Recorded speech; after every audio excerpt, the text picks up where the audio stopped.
at this hour, we are following explosive new details, first reported by the New York Times, about the disgraced, twice impeached, 4 times indicted ex-president, his behavior in the hours before an angry mob stormed the Capitol and in the weeks that followed, when, quote, Mr. Trump's White House devolved into dysfunction.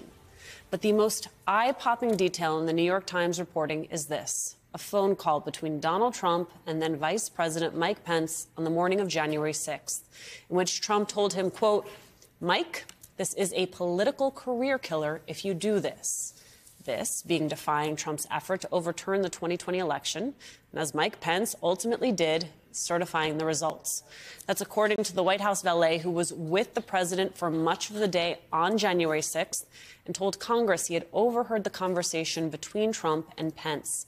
The valet's testimony was provided to the House January 6th Select Committee in 2022, but not previously released publicly until now.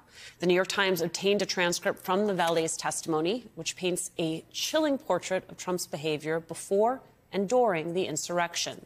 The Times reports that not only did, quote, an agitated Mr. Trump pressure Mr. Pence to overturn the election, but he, quote, stewed about Mr. Pence's refusal for hours after violence engulfed Congress.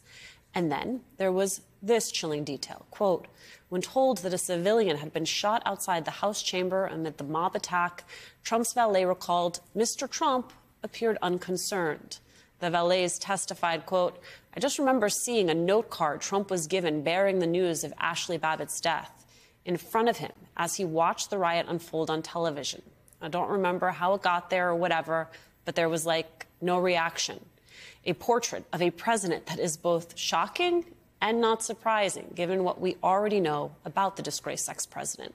That is where we start this hour with former lead investigator for the January 6th Select Committee, Tim Heaphy, and former top official at the Department of Justice and MSNBC legal analyst, Andrew Weissmann. It is good to see you both. Tim, anything more about this interview with the valet that you can tell us about? Well, I can tell you, Alicia, why it's only coming out now. There are a number of people that work in and around the president, and the disclosure of their identities and their activities presents national security risk. And we wanted access to those people, but the White House, the Biden White House, put restrictions on our access to them, not identifying them publicly, not using their voice or image in any public release, and ultimately not making public their testimony. That was an accommodation that the current White House insisted upon in order to give us access to that information. So this narrative that this or other transcripts were hidden or were not disclosed publicly out of fear that they were somehow inconsistent with the narrative is ridiculous. They were not released because of that accommodation. And then on the merits, everything that the Times article relates from the transcript is completely consistent with the story that we were able to tell from non-confidential sources. You know, we had a lot of testimony about that very contentious phone call between the president and the vice president that morning. The valet adds an additional fact that the president actually said, Mike, this will be a career killer. That's consistent with everything that we had heard. And just think for a minute, that's the president essentially appealing to Mike Pence's political future, his political motivation, as reason to do something that the vice president had told him would be unconstitutional. So the president continues to try to appeal to the fact that he's a Republican or that he wants some sort of a political future. Shocking that that would even be relevant in the middle of that conversation. So there's nothing in there, Alicia, that is any way inconsistent with our facts. And it wasn't disclosed because of the fact that it came from a source very close to the president. And we agreed to keep that information confidential. Andrew, there's more that this account corroborates. Quote, the valet also confirmed Mr. Trump's penchant for tearing up documents and other material given to him, which by the law governing presidential records are supposed to be preserved. That's typically what he would do once finished with a document, the valet said of Mr. Trump. That was his sign of, like, he was done reading it and he would just throw it on the floor. He would tear everything, tear newspapers, tear pictures. If you were Jack Smith, Andrew, what do you think when you hear that? Well, as Tim knows, what you think of is you have a wonderful witness at trial, because you think about not just credibility, but you're looking for vignettes that bring to life themes and that you're trying to give to the jury. Unfortunately, because of the Supreme Court's sort of lackadaisical schedule, this may never actually see the light of day before the election. And obviously, if Donald Trump were to be reelected, then it's never going to see the light of day. So at least we do have this complete transcript, at least the redacted transcript that came out today. I would like to just reiterate something that Tim said, which is it's really important to note in this instance that you have the current White House that Donald Trump loves to attack, having taken precautions because of the institution of the White House, about being concerned about the integrity and the safety and the sanctity of the institution of the White House, regardless of whether it is a Democrat or Republican who is in the White House. And that's the way it should be, and not seeing this through a partisan lens. By the same token, just to relate this to the New York Attorney General is under attack constantly now by Donald Trump. The only reason that judgment is not enforced, it's not a 30-day by law rule. She has, by grace, given the defendant 30 days to pony up the money to present a bond. That's not by law. That is, she was entitled to start enforcing that judgment on the day it was entered. And so these are people who are doing their job, who are making principled decisions.